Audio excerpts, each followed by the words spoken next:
Okay, I'll introduce. Olga was born in Barcelona, Spain, married with 2 millennial daughters. Her husband is also a UB reader, Urantia book reader. She got a degree in computer science and another one in philosophy. She's been a Urantia book reader since 1995 and knew of the book by J.J. Benitez books. Former president of the Urantia Association of Spain and former Urantia Foundation Associate Trustee, founder member of the Blue Club. She was also part of the revision committee of the Urantia book, Spanish version. Now she is a member of the Urantia Association International Conference Committee and chair of the Urantia book Internet School Spanish branch. She has written 5 novels inspired in the Urantia book. Her first novel, Dialogues with Sophie, was translated in English, German, French, and Korean. The last one, Les Tres Visites, The 3 Visitors, has been published very recently. Thank you, Olga. Thank you, Philip. Thank you all. It's a great pleasure to be here and to share my thoughts on happiness and how it's related to the Urantia book teachings. So if I may share my screen. The pursuit of happiness under the light of the Urantia book teachings. We live in a time when it seems that happiness is the ultimate goal of our lives, although seeking it has been a constant in the history of humankind. For example, searching for this elusive and ephemeral value was the main goal of Epicureans in ancient Greece, not to mention the Jews of Jesus' time, who longed for the establishment of a new kingdom of God, where their citizens were to become immortal in their enjoyment of this endless bliss, as it's quoted in paper 135. There are thousands of books dedicated to the pursuit of happiness, which even guarantee quick results if we follow the steps indicated by their authors. Ads also sell happiness in the form of products. Do you remember that Coca-Cola ad whose slogan was "Open Happiness"? They even dared to identify happiness with a cola. These times seem to be the most unhappy ever, just when happiness is so highly considered. Consumption of anxiolytics and antidepressants is soaring throughout the Western world. Many people project an unreal image of happiness on social media. And the worst thing is that some people take this unreal projection as the real thing and feel envy and unhappiness. There's also a dominant thought in our society that is really crushing, and that is, if we are not happy, then it's our fault because we are not working hard enough. And this doesn't help to live life with joy. But is really happiness our goal in life? Is there only one way to achieve it? Can happiness be found in material things? As in so many other matters, I like to look at the wisdom that the Urantia book contains in its pages. So I started looking for references to happiness to read them all together and make my mental composition on this particular subject.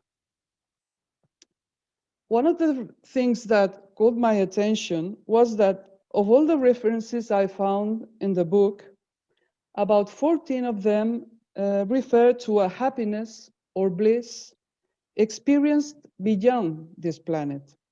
And here are a few examples. On paper 43, we have this entire sojourn on the constellation training worlds, culminating in Urantia citizenship, is a period of true and heavenly bliss for the Urantia progressors. And another one from paper 48. The mortal survival plan has a practical and serviceable objective. You are not the recipients of all this divine labor and painstaking training only that you may survive just to enjoy endless bliss and eternal ease. And two more quotes on that. This one from paper 110. Thought adjusters are dedicated to the stupendous task of guiding you safely inward and upward to the celestial heaven of happiness. And this one from paper 194. The religion of Jesus doesn't seek to escape this life in order to enjoy the waiting bliss of another existence. So it's clear to me that the kingdom of happiness is not of this world, even if it can be experienced here on earth. I also believe that it has no value in itself, but is a result, a consequence of a certain way of thinking, feeling, living, and acting. If happiness had a value in and of itself, the book would tell us much more about it, and yet more importance is given to other things producing happiness. Let's see some examples. The underlining is mine. On paper 2, they say happiness ensues from the recognition of truth because it can be acted out, it can be lived. Another one from paper 2, health, sanity, and happiness are integrations of truth, beauty, and goodness as they are blended in human experience. Such levels of efficient living come about through the unification of energy systems, ideal systems, and spirit systems. Integrating truth, beauty, and goodness, the famous book Triad, into our experiences produces happiness, among other things. We feel happy when we live in truth, beauty, and goodness. Happiness is a consequence, therefore. The pursuit of happiness for happiness' sake is pointless. That kind of happiness is ephemeral. It comes just as it goes. When we say that we feel happy, it's because there's a reason. No one is happy just because, just as no one is unhappy just because. And God is not especially interested in making us happy or unhappy, but He does want us to be perfect, even as He is perfect. On this paragraph, it's stated very clearly. It's on paper 3 and says, thus it is that your detached, sectional, finite, gross, and highly materialistic viewpoint and the limitations inherent in the nature of your being constitute such a handicap that you are unable to see, comprehend, or know the wisdom and kindness of many of the divine acts which to you seem fraught with such crushing cruelty, and which seem to be characterized by such utter indifference to the comfort and welfare, to the planetary happiness and personal prosperity of your fellow creatures. It is because of the limits of human vision. It is because of your circumscribed understanding and finite comprehension that you misunderstand the motives and pervert the purposes of God. But many things occur on the evolutionary walls which are not the personal doings of the Universal Father. Happiness is mentioned even in the famous inevitabilities. It is desirable to feel pleasure and be happy. Then we must live in a world where there's a possibility of feeling pain and being unhappy. Don't we treasure the happy and pleasant moments compared to the moments when we felt bad, either physically or emotionally? Don't we miss the happy and pleasant moments we had when we feel unhappy?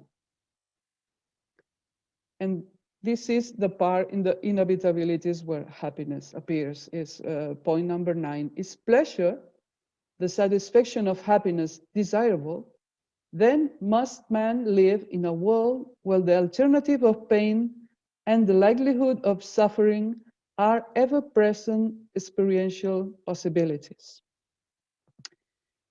It's important to note that it's not necessary to feel pain or be unhappy to know what happiness is. What there should be is the possibility of pain and unhappiness. We mortals of time and space learn the value of something by contrast with the possibility of its opposite. The human race has never enjoyed a widespread happiness, notwithstanding the widespread belief in an initial golden age that never occurred. We are told on paper 74 that the Christian teachers perpetuated the belief in the fiat creation of the human race. And all this led directly to the formation of the hypothesis of a one-time golden age of utopian bliss and the theory of the fall of man or Superman, which accounted for the non-utopian condition of society. It's not that humankind will have had a time when everything was bliss and happiness. Sorry, not even in the times of Eden, it was like that. And much less in Dalmatia in the times before Lucifer's rebellion. The beginnings of humanity were fraught with difficulties.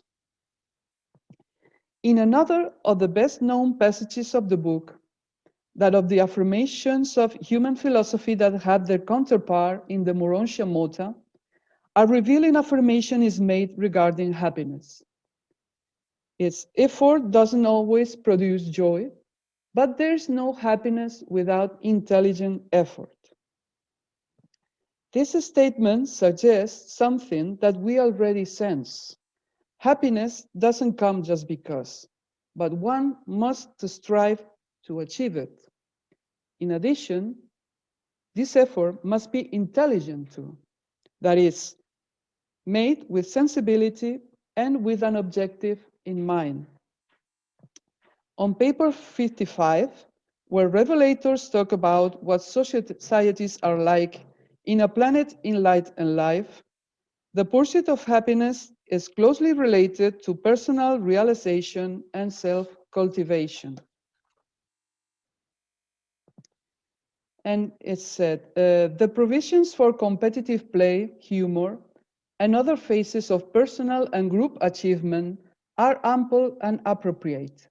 A special feature of the competitive activities on such a highly cultured world concerns the efforts of individuals and groups to excel in the sciences and philosophies of cosmology. Literature and oratory flourish, and language is so improved as to be symbolic of concepts as well as to be expressive of ideas. Life is refreshingly simple.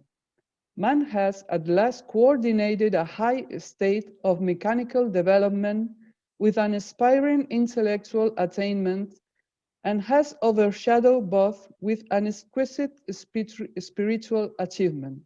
The pursuit of happiness is an experience of joy and satisfaction.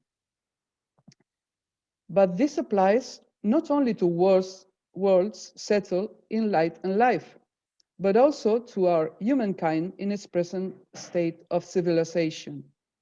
We should direct the pursuit of happiness not to the possession of material goods or to giving free rein to our appetites, but to personal fulfillment and the cultivation of our inner life.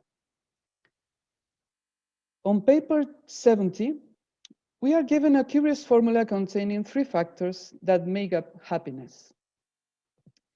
It is the business and duty of society to provide the child of nature with a fair and peaceful opportunity to pursue self-maintenance, participate in self-perpetuation, while at the same time enjoying some measure of self-gratification, the sum of all 3 constituting human happiness.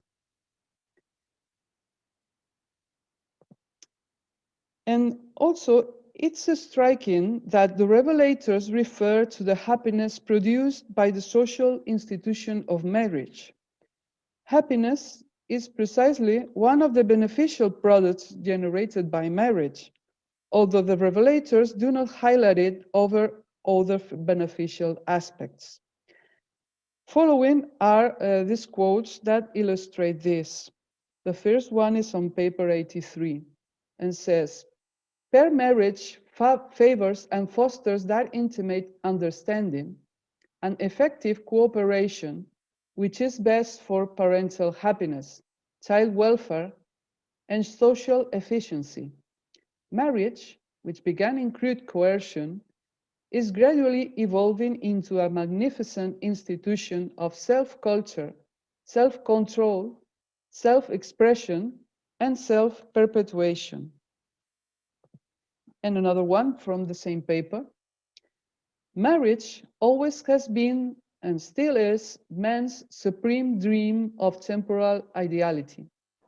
Though this beautiful dream is seldom realized in its entirety, it endures as a glorious ideal, ever luring progressing mankind on to greater strivings for human happiness." And this one from paper 84 that says, "This pairing of the sexes enhanced survival and was the very beginning of human society. The sex division of labor also made for comfort and increased happiness." Among what generates lasting happiness, what we might call true happiness, is what the revelators call the sincere prayer of faith. But once again, is not the only beneficial thing it generates, nor is it the most important. We are told on paper 91, no matter how difficult it may be to reconcile the scientific doubtings regarding the efficacy of prayer with the ever-present urge to seek help and guidance from divine sources, never forget that the sincere prayer of faith is a mighty force for the promotion of personal happiness, individual self-control, social harmony, moral progress, and spiritual attainment. Another thing that caught my attention when I read the references to happiness in the book is that this term appears with some frequency when talking about Gautama and Buddhism, the religion that was founded on his life and teachings. But once again, it is about happiness as a consequence of something deeper: faith, enlightenment, the pursuit of noble goals, self-realization. Let's see some quotes on that. These ones are from paper 94.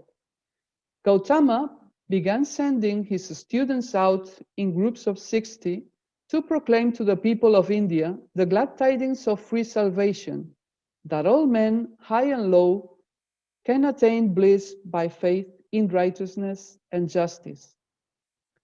Another one from the same paper is, "Nirvana was not viewed as a state of complete annihilation.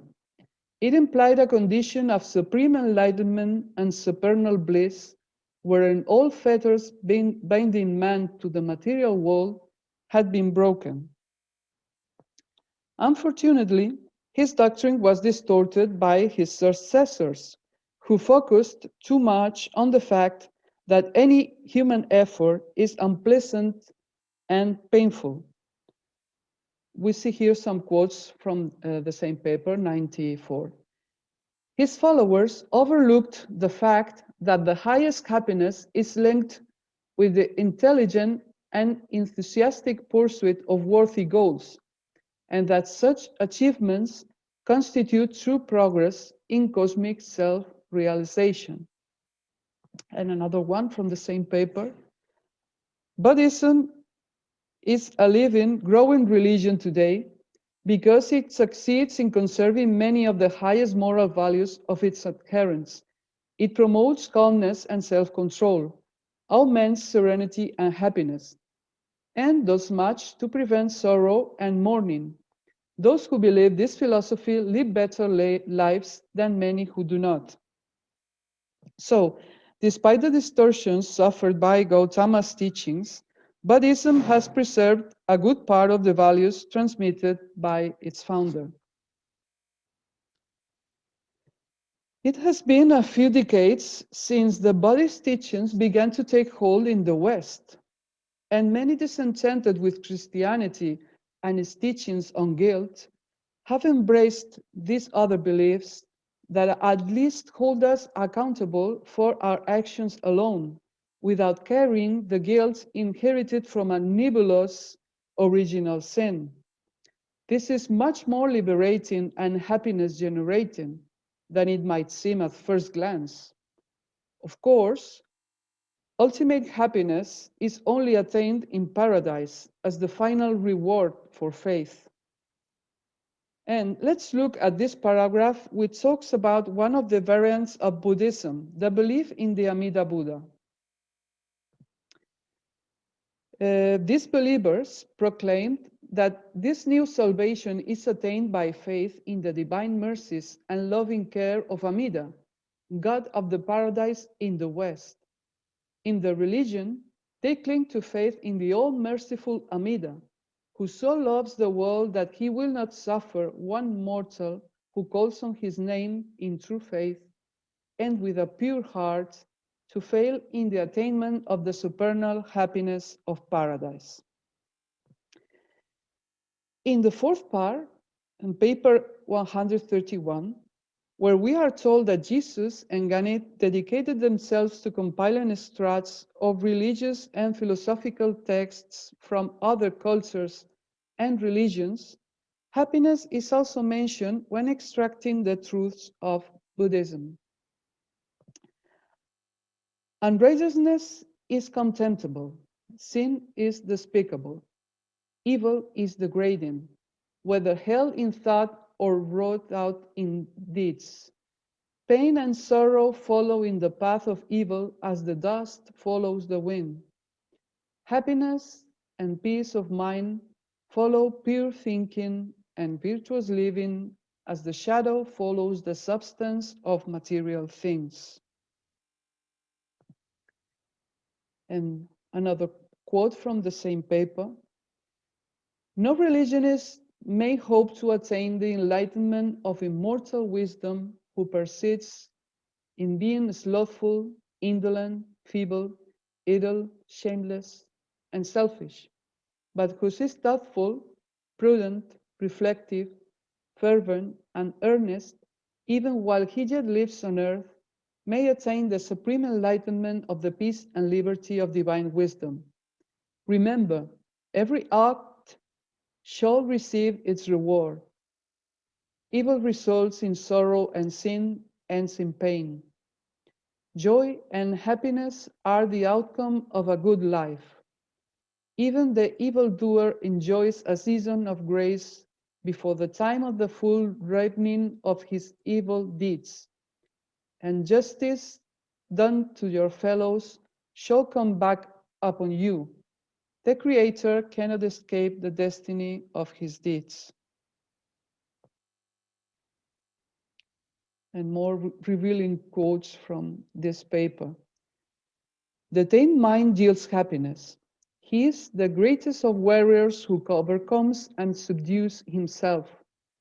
Restraint in all things is good. He alone is a superior person who esteems virtue and is observant of his duty. And another quote from this paper. Those who torture the living will hardly find happiness after death. The unselfish go to heaven, where they rejoice in the bliss of infinite liberality and continue to increase in noble generosity. So, if we live a virtuous life and our thoughts are pure, then happiness will be one of the inevitable consequences of this way of living. But this is not going to be reached simply by waiting for everything to be done. The path to true happiness, the spiritual conquests, those that lead to the most gratifying and meaningful rewards and personal progress requires a certain proactive attitude on our part. On this paragraph of paper 100, we are given some very enlightening ideas about happiness. And it says, but the great problem of religious living consists in the task of unifying the soul powers of the personality by the dominance of love. Health, mental efficiency, and happiness arise from the unification of physical systems, mind systems, and spirit systems. Of health and sanity, man understands much, but of happiness he has truly realized very little. The highest happiness is indissolubly linked with spiritual progress. Spiritual growth yields lasting joy, peace which passes all understanding. So on one hand, we are told that happiness is the result of unifying the physical, mental, and spiritual systems. That is, we are happy when mind, body, and spirit are in harmony and pursue the same goal of spiritual progress. On the other hand, revelators comment that we do not understand many things about happiness because we have focused too little on spiritual progress, which is what leads us to a deeper and more lasting happiness. On paper 101, revelators deepen on that idea and say religion yields happiness. Let's see this sentence within its context. They say, reason is the proof of science, faith the proof of religion, logic the proof of philosophy, but revelation is validated only by human experience. Science yields knowledge, religion yields happiness, philosophy yields unity. Revelation confirms the experiential harmony of this triune approach to universal reality. Happiness is also the result of altruistic impulses, as we may deduce from these two paragraphs on paper 103. The first one says, the thought adjuster does not disregard the personality values of the egoistic motive, but does operate to place a slight preference upon the altruistic impulse as leading to the goal of human happiness and to the joys of the kingdom of heaven. And another one from the same paper. Human happiness is achieved only when the ego desire of the self and the altruistic urge of the higher self, divine spirit, are coordinated and reconciled by the unified will of the integrating and supervising personality. On the other hand, happiness is the result of having a rich inner life, which also clashes with that extended idea that happiness is outside of us, so we don't have to look for it out there when we feel unhappy. Although it's also true that we must cultivate the inner life in the company of our fellows. This quote from paper 111 is very illustrative in this regard. It says, happiness and joy take origin in the inner life. You cannot experience real joy all by yourself. A solitary life is fatal to happiness. Even families and nations will enjoy life more if they share it with others. When the master addresses the young man who was afraid on his trip to Rome, he makes this enlightening observation, which somehow links with the previous paragraph by relating happiness to service and fraternity. Jesus said, sit down with me while I tell you of the service trails and happiness highways which lead from the sorrows of self to the joys of loving activities in the brotherhood of men and in the service of the God of heaven. After helping Ghanit to compile religious and philosophical writings, they both wrote about what they called our religion, of which they say, "This new religion of ours is very full of joy, and it generates an enduring happiness." But happiness should not be only a consequence of spiritual effort, but the goal of human associations. Both religion and society must ultimately provide happiness for human beings. It said on paper 134, between the level of the individual human being and the level of the total of mankind, all groupings and associations are relative, transitory, and of value only insofar as they enhance the welfare, well-being, and progress of the individual and the planetary grand total, man and mankind. And another one from the same paper. Religion makes it spiritually possible to realize the brotherhood of men, but it will require mankind government to regulate the social, economic, and political problems associated with such a goal of human happiness and efficiency. In these times of instant gratification, when many people want it all and want it now without making any effort, when many people have neither the time nor the desire to pursue higher goals, it's worthwhile to look at these teachings derived from the life of Jesus of Nazareth. It's on paper 136. Selfish satisfaction and sensuous gratification, alone and of themselves, are not able to confer happiness upon evolving human beings. There are higher values in mortal existence, intellectual mastery and spiritual achievement, which far transcend the necessary gratification of man's purely physical appetites and urges. Man's natural endowment of talent and ability should be chiefly devoted to the development and ennoblement of his higher powers of mind and spirit. So, if we are able to defer the reward, that reward may turn out to be much better in the long run. Let's see what it says on paper 140. Education should be a technique of learning, discovering the better methods of gratifying our natural and inherited urges. And happiness is the resulting total of these enhanced techniques of emotional satisfactions. Happiness is little dependent on environment, though pleasing surroundings may greatly contribute thereto.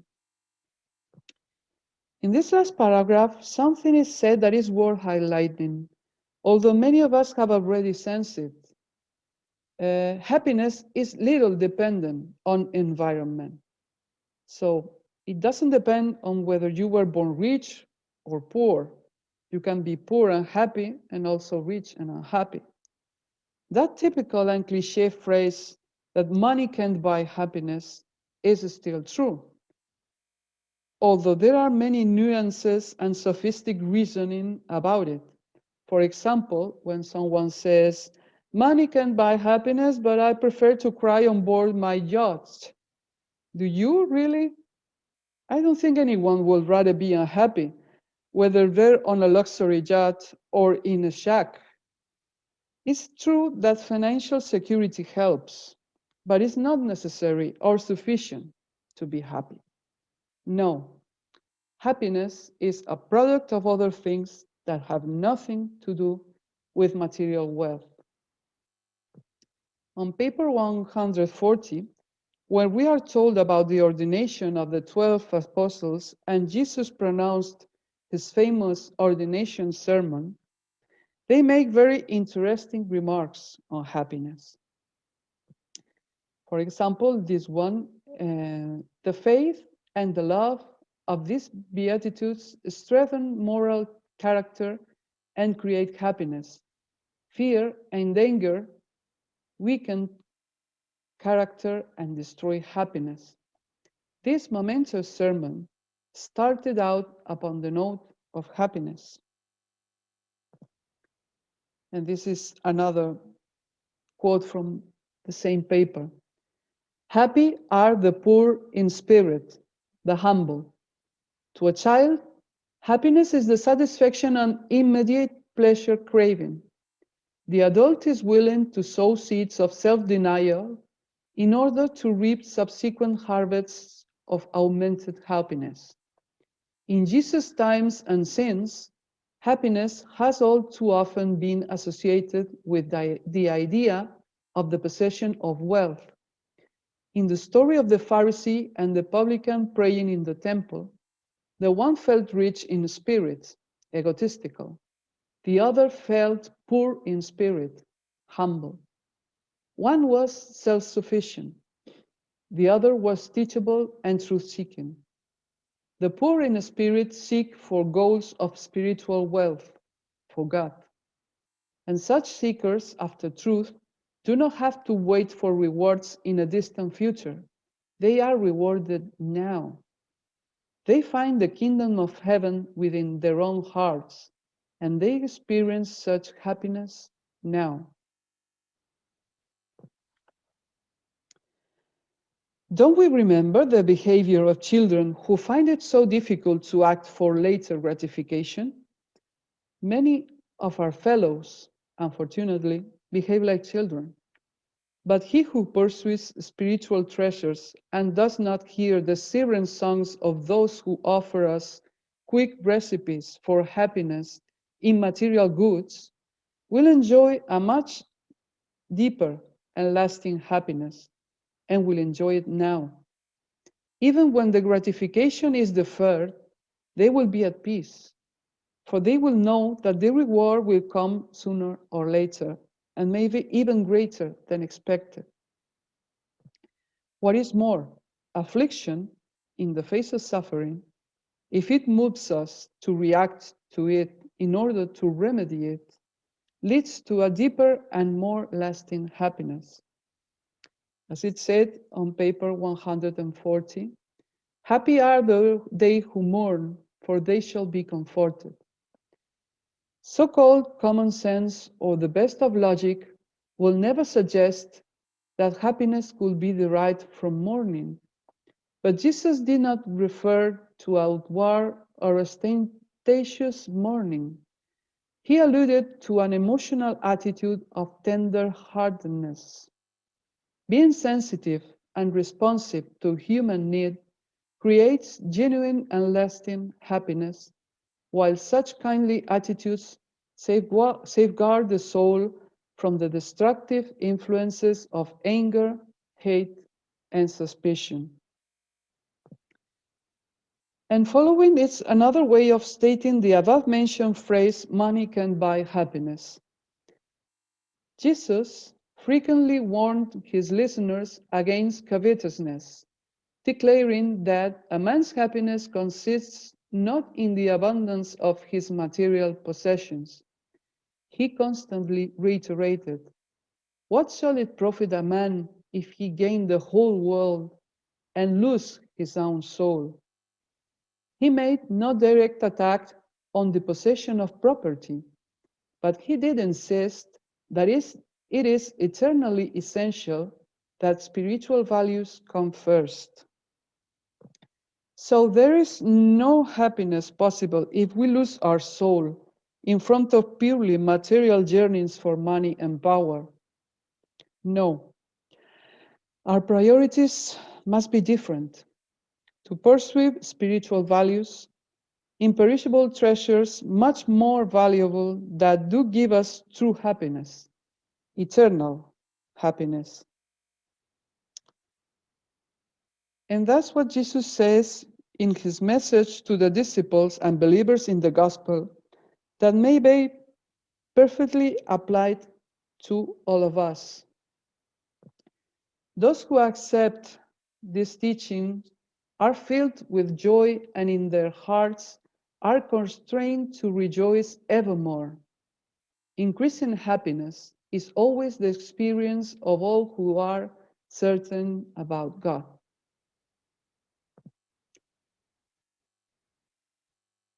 And this is another quote from the same paper, 159. When my children once become self-conscious of the assurance of the divine presence, such a faith will expand the mind, ennoble the soul, reinforce the personality, augment the happiness, deepen the spirit perception, and enhance the power to love and be loved. And another illustrative quote, this time from paper 165. Take heed and keep yourselves free from covetousness. A man's life consists not in the abundance of the things which he may possess. Happiness comes not from the power of wealth, and joy springs not from riches.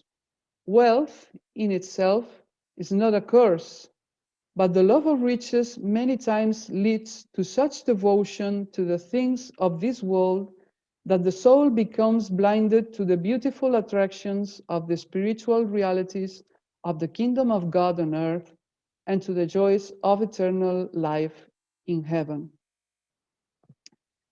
Therefore, and to conclude, in the light of these wonderful teachings in the Urantia book, if there were a recipe for happiness, then it would be to live a meaningful life, a life motivated by a sincere desire to do the Father's will in order to become part of the great family of the kingdom of heaven.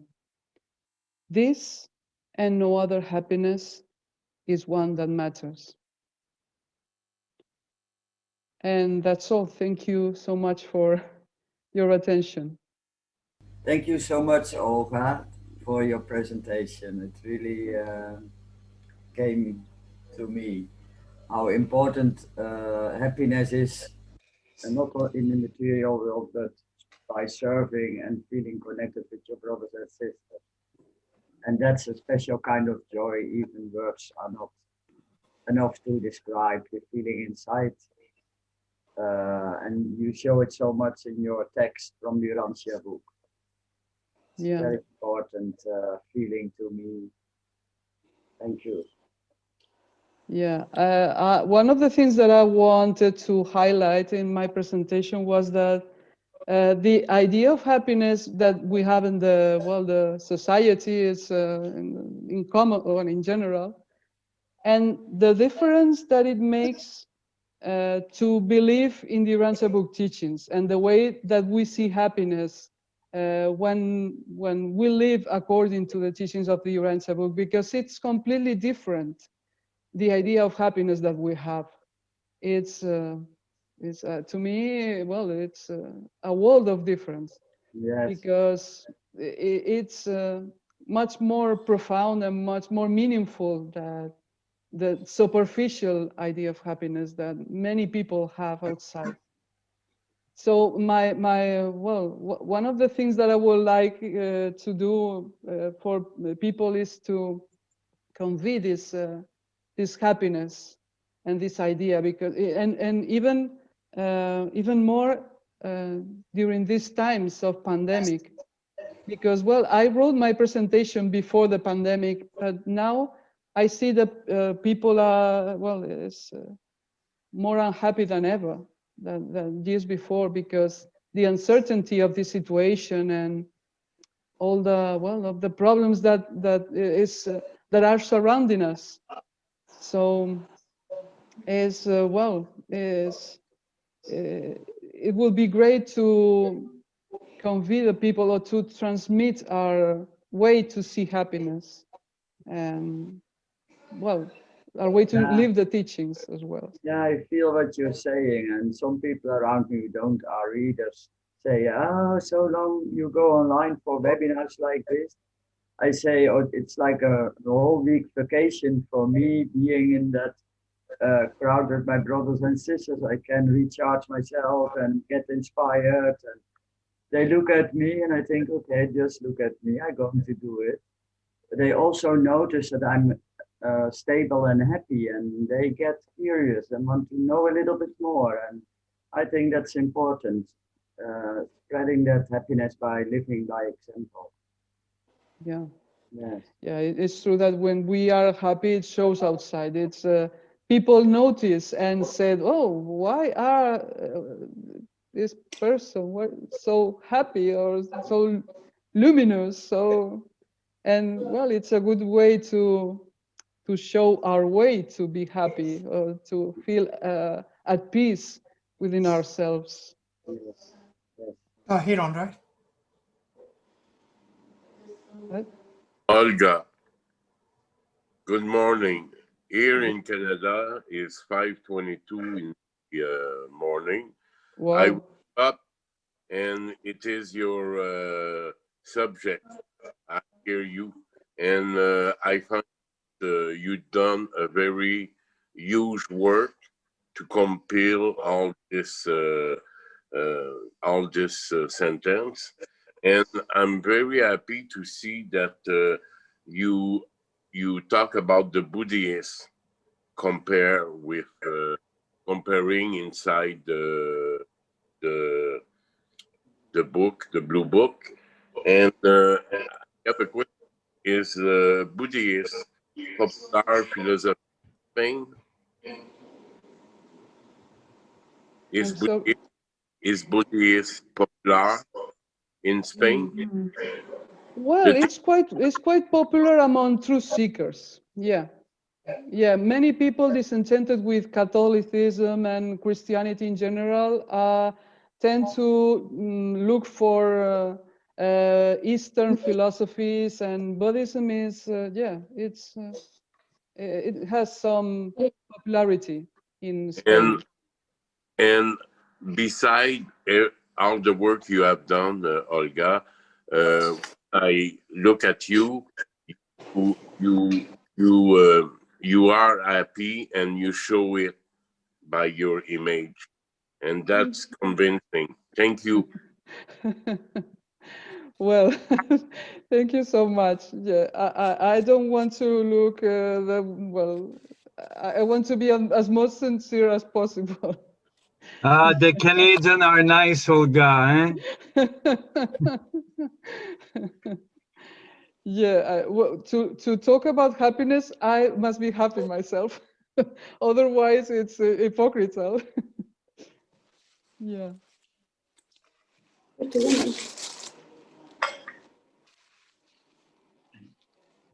So, well, if you want to share something more on happiness and my presentation, and do you experience happiness in your life, I will be more than happy to hear your thoughts on that.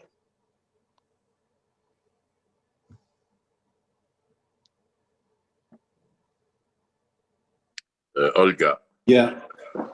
Happiness is always a pursuit in each of our life, and we never satisfy with our state today than what we are looking to be tomorrow about happiness.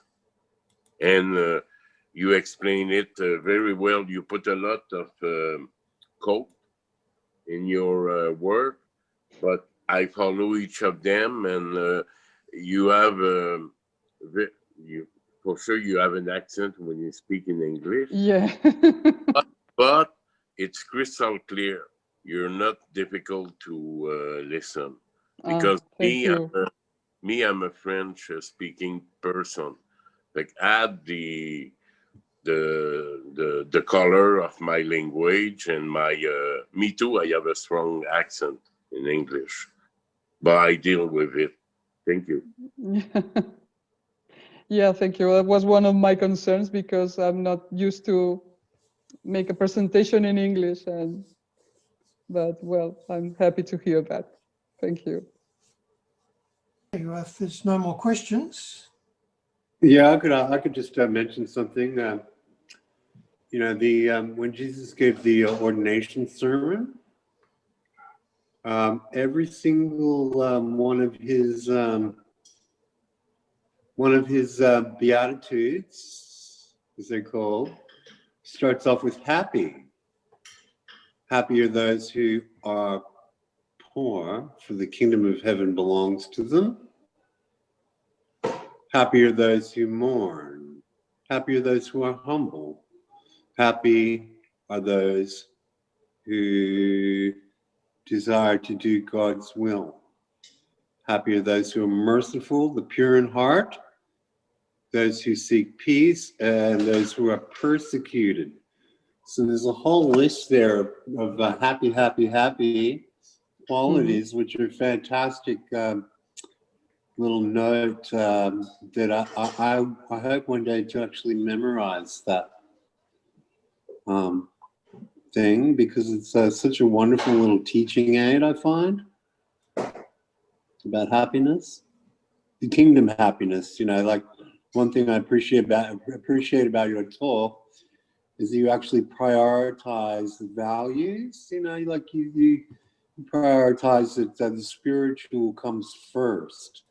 So out of all the things I got, I realized that the values of the spiritual eclipse the values of the material, and they always come first. Truth always comes first. Kindness always comes first in the kingdom of heaven. Loving your brother and sister, in spite of whether they slap you across the face verbally or physically, always comes first. So thank you very much, Olga. I really appreciate it. Yeah, thank you for recalling about the ordination sermon, because it's a beautiful text on happiness and the way to achieve it. It's one of my favorite parts of the book.